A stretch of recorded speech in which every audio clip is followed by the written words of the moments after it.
Again, it benefits who it's meant to benefit, which is transnational corporations. In the period from late 2012 to early 2013, the European Commission, in preparing to enter these negotiations, we know conducted 111 meetings with representatives of business and of corporations, and only 4 or 5 meetings with representatives of civil society, of environmental groups, consumer organizations and trade unions. So straight away, you know who they're talking to. Similarly, the US delegation has the expertise and the advice of over 600 representatives of US big business. So the agreement is designed in the first instance to improve the status or improve the rights of corporations, and this is part of a much bigger global trend. In general as well, both in Ireland and in Europe, there's the potential negative effects of harmonisation of rules. So there's a whole range of areas where that's a problem in agriculture. There's hormones, antibiotics, chlorinated chicken. There's a whole, and pesticides actually as well. So there's a whole lot of areas where Europe has reasonably strong rules.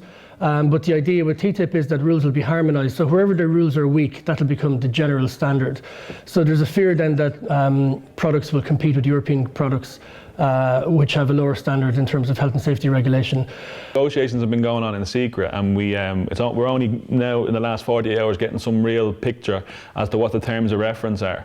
The stated aim of the agreement, so what the European Commission says, is that the agreement will promote growth within Europe, within the European economy, and the European economy has been stagnating for the last 7-8 years at least, so this will promote growth. But actually their own research says that the only growth it will promote is 0.05% growth after 14 years, after the agreement has been completely implemented.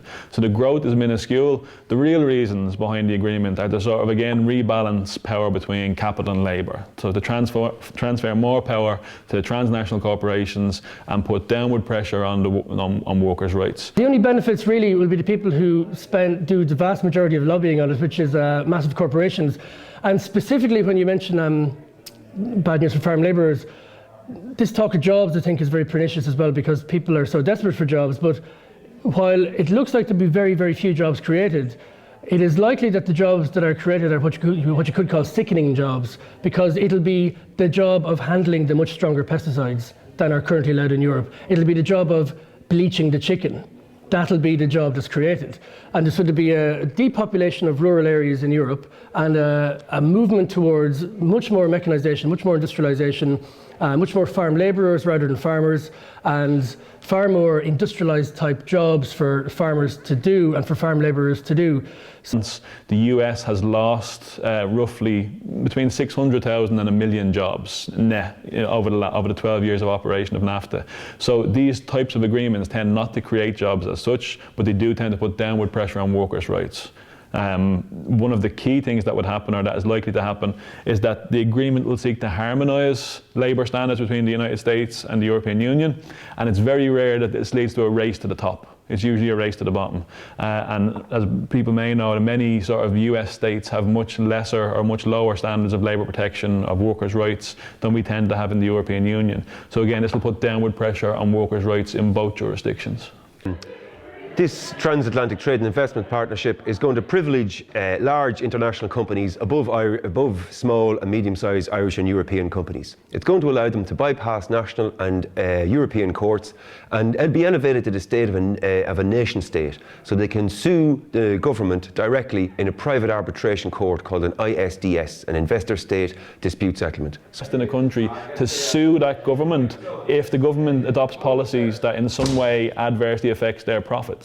So a big example that might be well known is that Veolia, which is a French company, is currently suing the Egyptian government because the Egyptian government raised the minimum wage, and this adversely affected the profits of this French corporation, so they're suing the Egyptian government for loss of profits. So it strengthens the rights of corporations dramatically with no corresponding protection or improved protection for the rights of workers.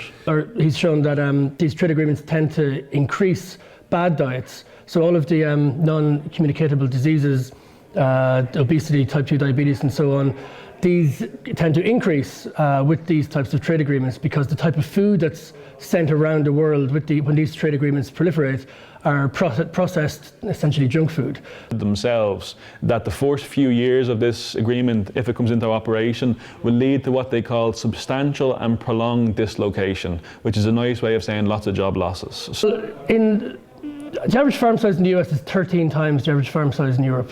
And the average employment in US farms is 2 million. It's 13 million in Europe.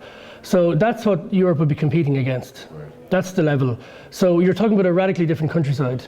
You're talking about a monocultural desert of singular crops and of massification of factory farming. Now, trying to compete with that with a small mosaic of interesting landscapes, which we have in Europe, generally speaking, will be very, very difficult. The other thing is that 122 law professors from around the world, from prestigious universities, have made a very large 5,000 word submission to the European Commission last July, and they explicitly stated, we can't find any evidence provided by the European Commission or anyone else as to why Europe and America needs these private courts.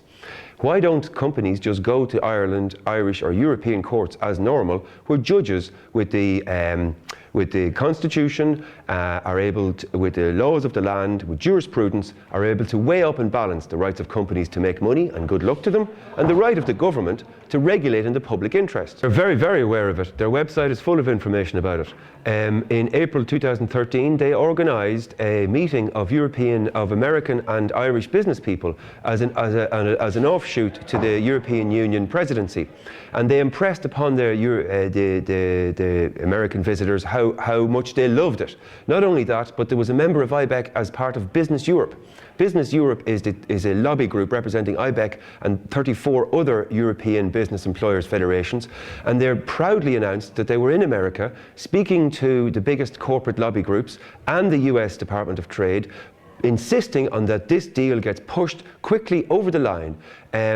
And if you go to Business Europe's website, they're very, very clear. They want to be able to overrule the US Constitution's ability of the American people to be able to control their own society and their own economy.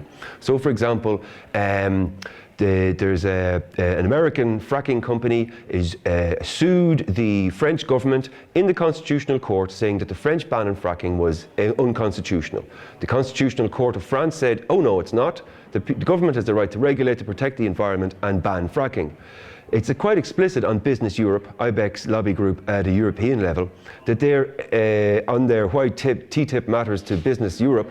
They want to be able to overturn constitutional courts' decisions so that business can gain access to markets and overrule health and safety and environmental and labour laws. It's part of that whole sort of neoliberal assault on the working class. You know, it's all integrated.